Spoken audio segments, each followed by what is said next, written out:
Ministers carry people's burdens. It's like Sherpas through mountains. And the reality is a full-time minister, a full-time caregiver helps people walk through their darkest moments. But the tricky part is not getting there yourself.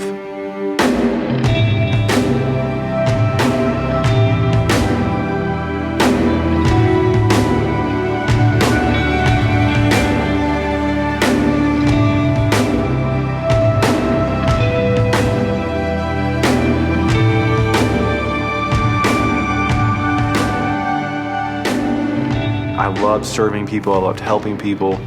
I had gone to work for Wilderness Track my freshman year as a guide and really got to mesh some of the things I love, the outdoors and working with teens, and I really felt called into youth ministry.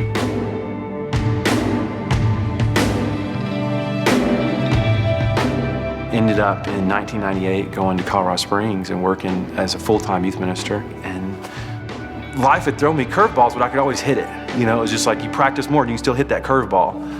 And I got a curveball I couldn't hit.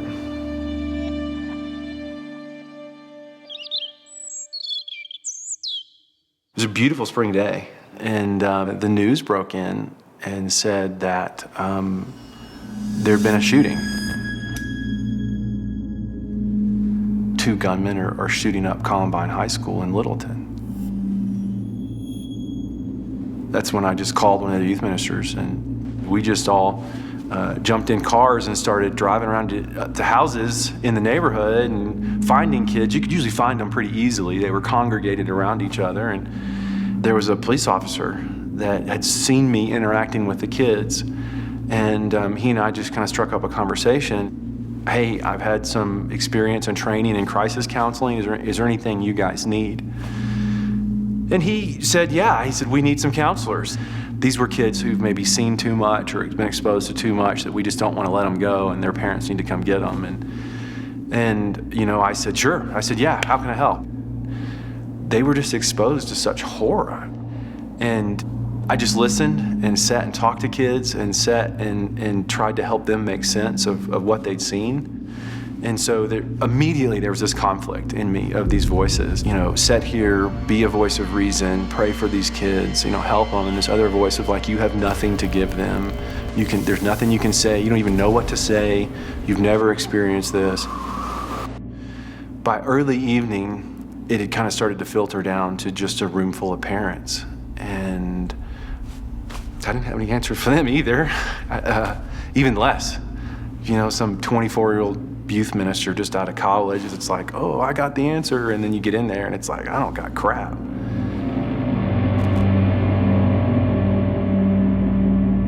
There was this sense that life just got out of order and the numbers just got jumbled. There was just mass chaos.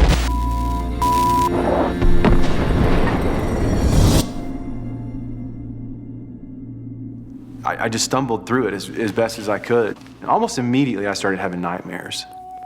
It was these nightmares that I would have to be in front of somebody telling them something meaningful, and my mouth would just be glued shut.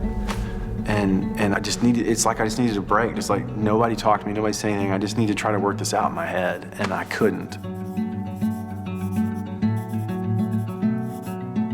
I was just in proximity to the event. I wasn't a part of the event.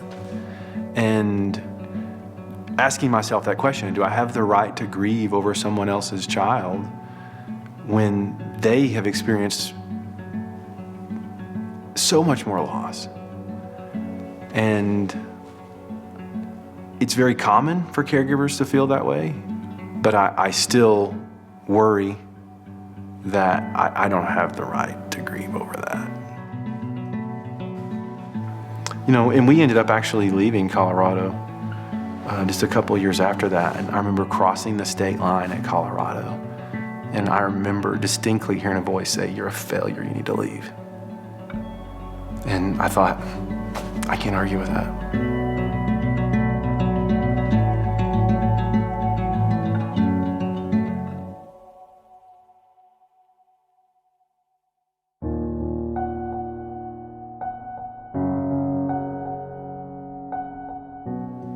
I noticed really quickly that most people prefer order to chaos, and they don't want you introducing chaos to their order by talking about your trauma and your grief.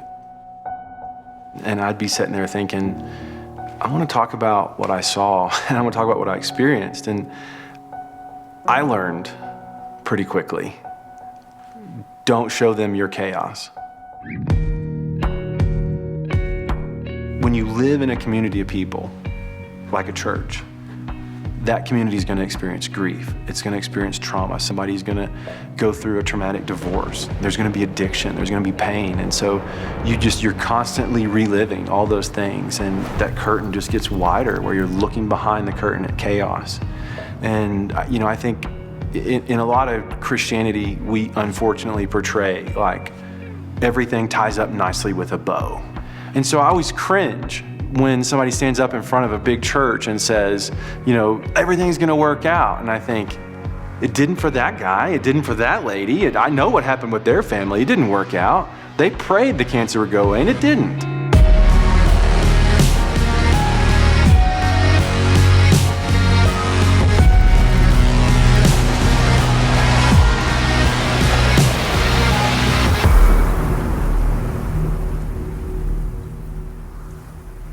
Love the outdoors. I've always loved the outdoors. I've always felt called to the outdoors and always get a lot of rejuvenation from it. One of the things I like about wilderness areas is they're very raw. The Wilderness Act in the 60s has a line in it that says something like a place that will remain untouched by man. You can go to a city park and it's clean and everything's mowed and edged and it looks great. But when you're out in the wilderness, both order and chaos exist in the same area. And even if you look back at the Bible and ancient Israelites, everybody had this connection to nature, and everybody had this connection to going out in the wilderness. Jesus went in the wilderness for 40 days. The Israelites wandered in the wilderness. And so it was just this idea of order and chaos can exist in the same place. They're perfectly exemplified in these wild areas.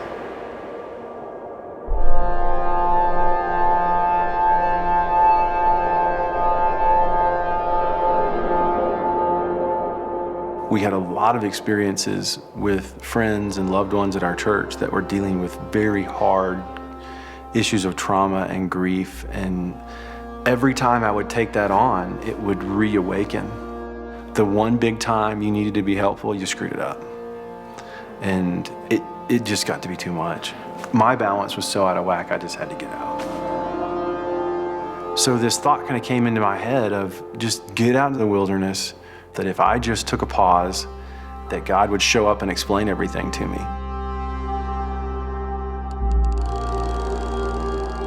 The Colorado Trail is over 550 miles of gut-punching climbs and descents. It's 90,000 feet of elevation climbing. You go through every major mountain range, and you cross the Continental Divide 13 times. If I wanted to go into that space where chaos and order exist, in what better place than Colorado? It just clicked. It was like, I'm gonna ride the Colorado Trail.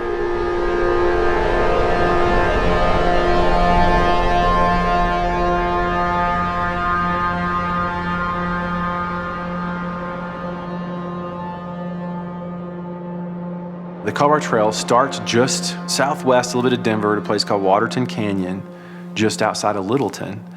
And the first day when I pulled out a map and started planning on where I was going to go, I looked at it and realized that I was about 10 miles from Columbine. And this voice in my head said, you're not going to start at the trailhead, you're going to start at Columbine.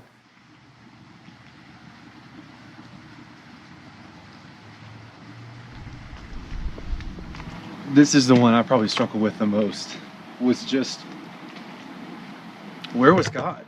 And for me, there was a lot of times of silence. And this journey is a lot about going into the wilderness to hear God. I had to do that a lot. I had to turn to God and try to focus on where is God during all this, because I didn't understand it. And at times I felt like God was very loudly telling me where he was, and at times I felt like God was ignoring me. And so Anytime I come here, I stop at this one because the faith of a student was actually really strong, it sounds like. But my faith wandered a little bit sometimes, and I didn't quite know how to handle it.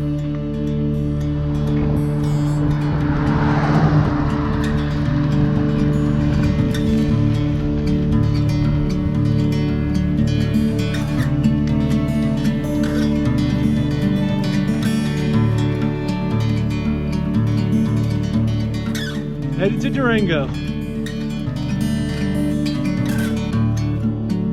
Yeah, it was a rough day. I mean, it was a good day, but it was a rough day. I'm glad I'm not the only one pushing. The trail gets really gnarly, and it goes through this kind of valley, and it's just hike-a-bike for miles up these huge rocks. And it had rained all morning, and the rocks were slick, and man, my bike was heavy, and it was just brutal. And it got hot. The sun was out, and so it was hot, and it was pushing a bike, and it was pretty rough.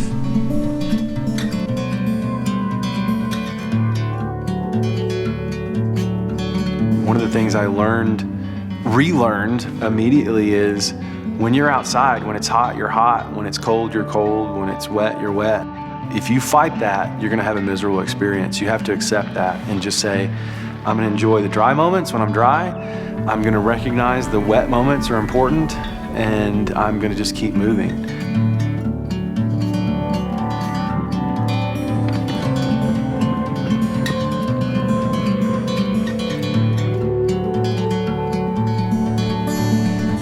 You know, what are the nights like? You know, you're alone and there's nobody here, and I've worried that kind of my mind will play tricks on me at night. And I've camped a lot by myself before, and I've backpacked a lot before, but never for this long, so.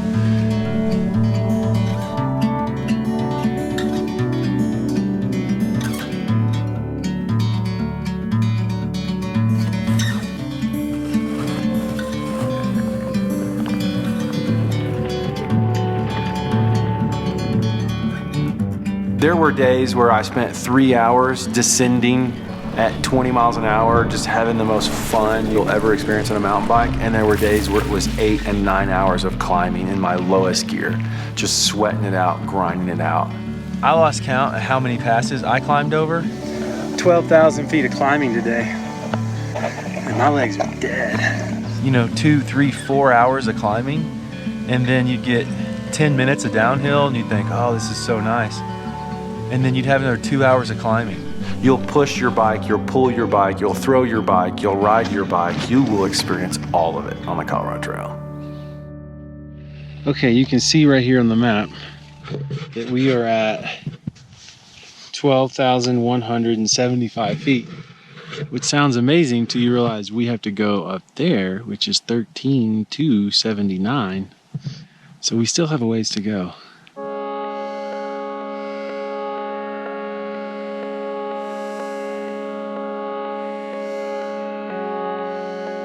The other thing I learned really quickly on the trail is some of the times that you would go over these huge passes, and so all you see is this huge 13,000 foot mountain that you know you have to climb, and you can actually see the trail zigzag on it. And for 3 miles, you're on a perfect trail above tree line. Everything's groovy, the sun's out, and I saw this perfect storm of clouds building. And so I'm gonna have to climb up to 13,000 feet during a lightning storm if I'm gonna make it over. And I just started dreading it and thinking, oh, this is horrible.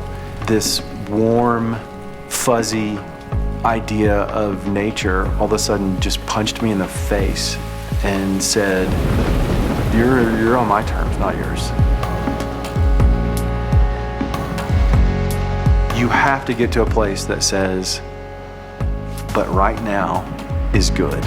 And I'm gonna enjoy right now. And when I get to that point, I'm gonna accept it and realize that it's not gonna be my reality forever, and I can get past it. And that was very cathartic for me.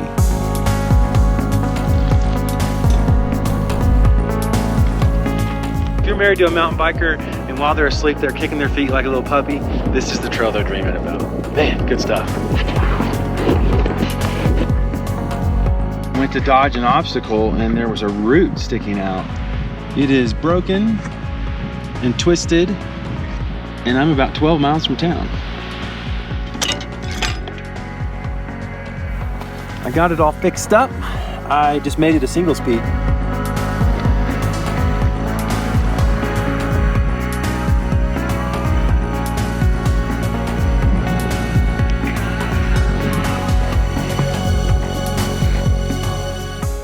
I found this rhythm to not understanding my own grief and not having my answers.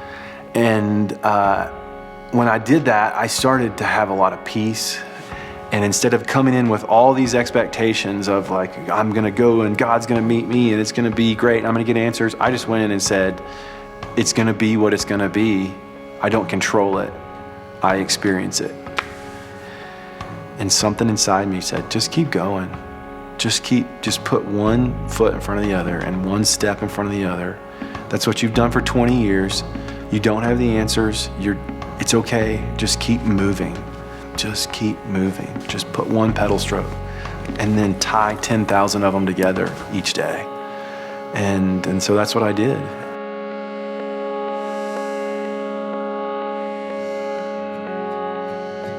I had every type of weather. I had rain, I had hail, I had lightning, I had sun.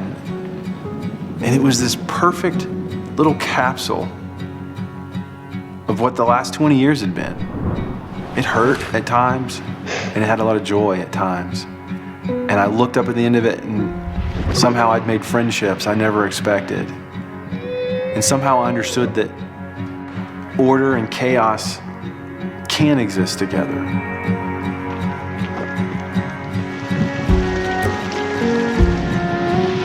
This is a little creek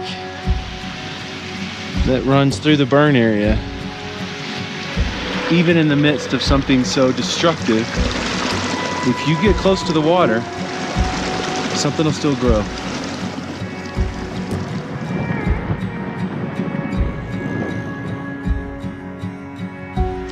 Got some wild raspberries here.